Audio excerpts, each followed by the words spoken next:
Go ahead. You done your... Thank you, Your Honor. Ladies and gentlemen, first of all, I want to tell each one of y'all, some of y'all sitting on this jury here today, just one more answer to a question from the judge and counsel still being Hattiesburg family. One question it would have been easy for each one of y'all. At least some of them have answered the question a different way, and you wouldn't be in Ogden, Mississippi. And I appreciate the fact that each one of y'all found your way to Ogden and willing to do for the citizens of the state of Mississippi and the people of Ogden, and for the parties here today. I want to talk to you a little bit about the counsel opposite talked about as far as what they anticipate showing you in their case. First of all, I recall Creekmore using an old, what we call common law term of embezzlement.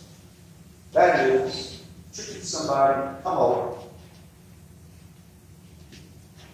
or a child, normally it's in the case of children at a park or something, get a child, and you don't have to take them anywhere else. You take with them at that point in time, and technically, the heist is the kidnapping.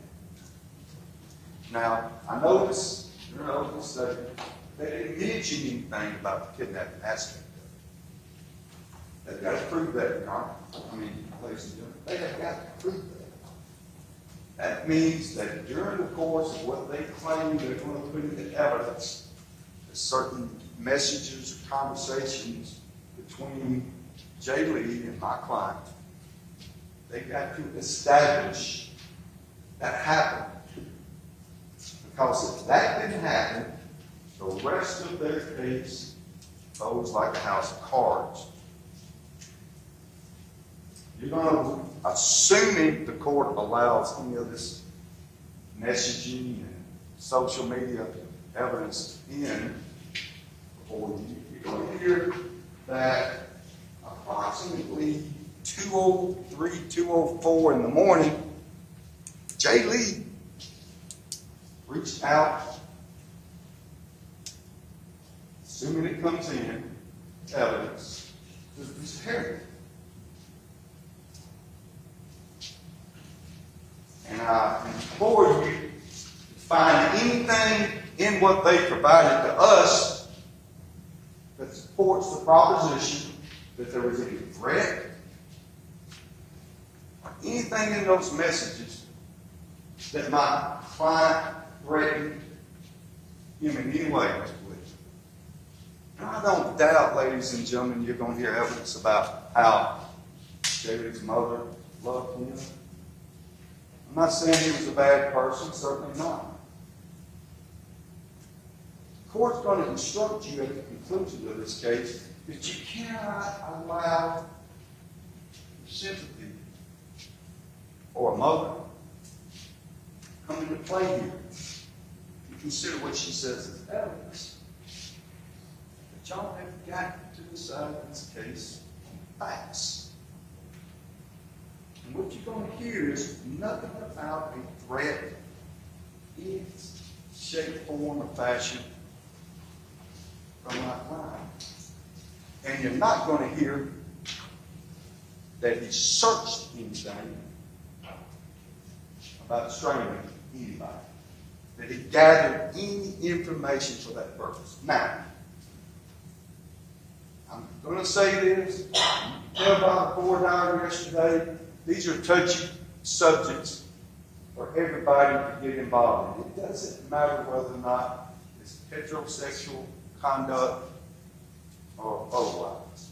Talking about the creases of the night, the late hours, about two consenting adults, what they're doing late at night, it's just touchy.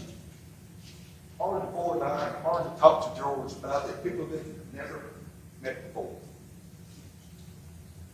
But I say that because nothing against the young man, but there's going to be a lot of information I think you're going to hear about Mr. Lee's conduct prior to this night and the manner in which he conducted himself.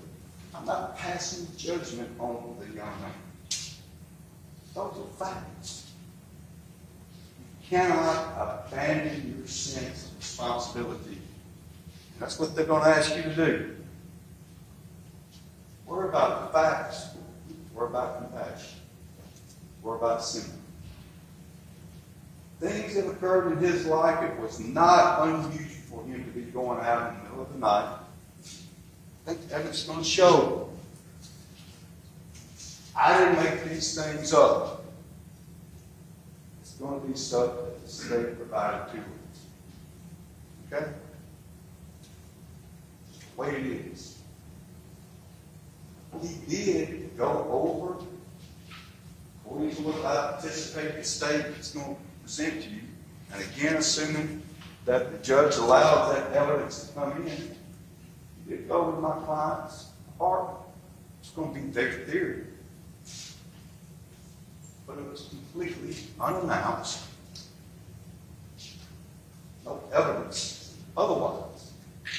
Not that they provided unless they're going to give it to us during the course of this trial. It'll be the first time I've heard it. And you're not going to hear anything during the course of their conversations about any argument. In fact, again, I keep saying it, assuming the state gets the proof in, Jay Lee makes a comment, makes you think he sins. If this goes bad, it's not going to be good for you. I'm going to read that. And again, assuming it gets that far. Now, let's talk a little bit about what the state's required to prove and what I don't think their evidence is going to show. Proof of a death. First of all. Proof of any death whatsoever. 0. DNA evidence, blood, urine, trace evidence whatsoever. What counsel opposite told you that we don't have a body, not only do they not have a body, ladies and gentlemen, they don't have one scintilla. That means anything in legal terms. First of all, that a death occurred in Lafayette County if it did occur. Second of all, any trace evidence in his apartment by their own proof that they say they're going to put on, he went over there twice, apparently engaged in sexual activity on 2 separate occasions, according to their proof. 0. I'm not saying speculatively, it is their proof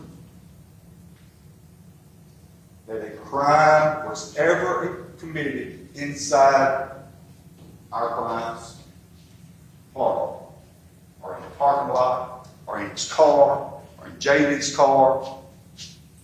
Nowhere.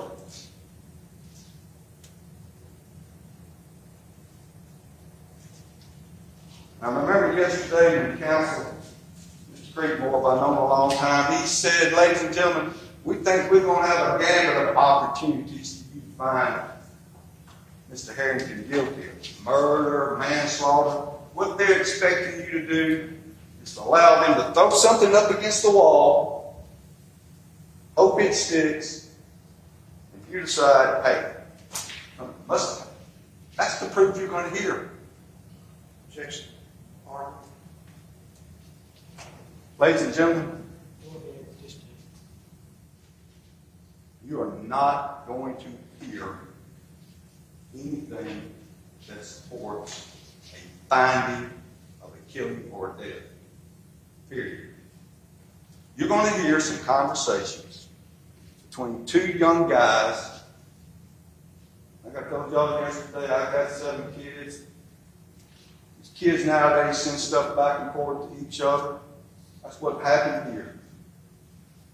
You're not going to find anything supporting whatsoever that inside his apartment anything untoward occurred. And finally, and probably most importantly, want you to listen to a lot of the things during the course of this investigation that didn't occur. I'm going to say it now, and I'm going to repeat myself. 22,000 documents we've had provided and discovered, 7 law enforcement agencies, 71 search warrants. 71. And if they're going to be honest with you during the course of this presentation, when Miss Lee came up here and came to the University Police Department, they covered their whole department. Everybody got involved in this investigation. The police department then got involved in it. They inquired with the FBI, Grenada County Sheriff's Department. 71 search warrants. And they haven't recovered not one bit of direct evidence to support this case.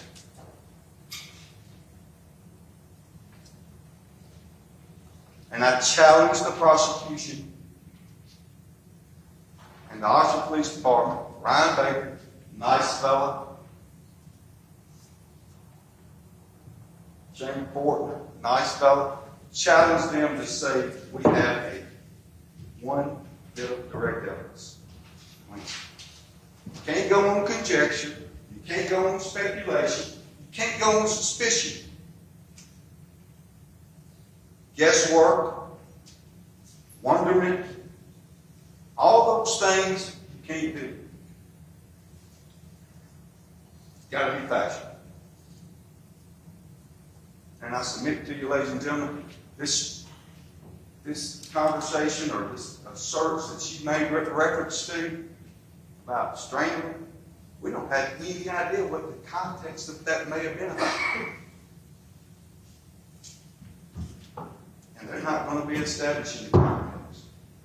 That could have been something that my client was talking about, some sexual activity with a lady, or even Jay Lee.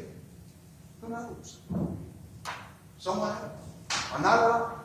But you're not going to find that he ever acted any evidence in that apartment. He acted in any way, shape, form, or fashion.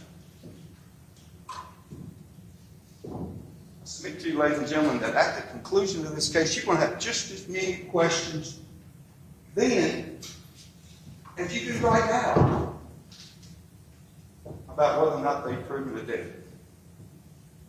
You will, in my opinion, and I submit to you, you will not be satisfied if they establish that.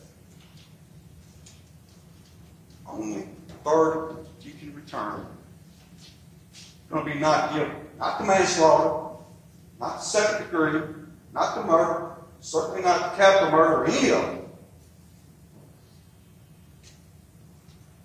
And that's what I'm going to ask you to do. Thank you very much. Ladies and gentlemen, the jury, before we call our first